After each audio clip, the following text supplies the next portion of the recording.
zaka 23 zapitazo America inachita invade dziko la Iraq. That is a flat area. Kumayi kuno tikoza kuyengeza Central Region. Akasinja galimoto za nkhondo zimayenda mosavuta. Ku Irani ndikosiyana kwambiri ndi Iraq. Geography is a weapon. Chigawo cha kumpoto anachikidwa ndi chiphiri Abos Mountain. Kumawa anapanga malire ndi Afghanistan. Kuzambwe kuliso phiri lalikulu za Cross Mountain. Chigawo cha kumwera ku Ocean. Mafuta galimoto kuchokera ku Saudi Arabia, Dubai, Qatar amadusia komweko.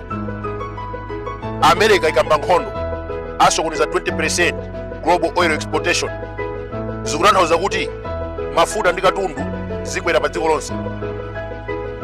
Mwachidule America inatumiza kasinja ku Iraq because it was a flat area.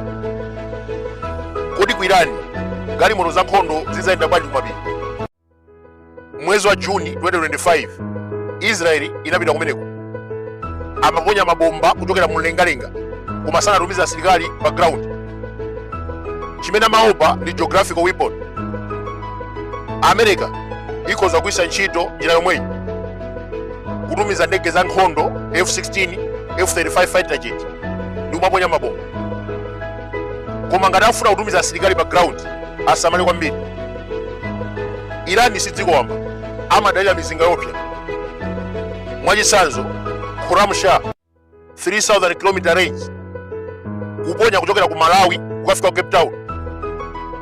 Irani to Israel distance yake ni chimodzimodzi kuchoka ku Blantyre kukafika ku Durban.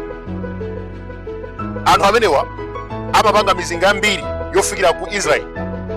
Emad 1, Sejiru, Qasem, Shahab, Fatah.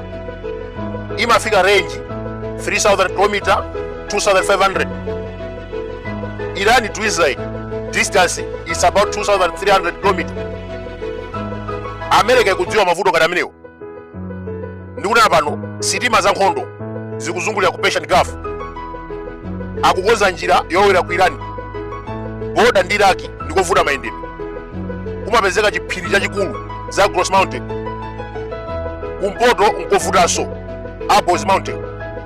Kumawa mukudziwa kale America singauze matalibani kuti apase njira yowera ku Irani. Amadana kwambiri. The only way imene ali nayo ndi kumwera kumene kuli nyanja. Komabe sikuti zikhala zophweka. Ali kuti chimwendo inu mungoti aphika nkaiwa kwawo. Ali kuti chakwera wabwera ukalalikira mistika nkhani yatha.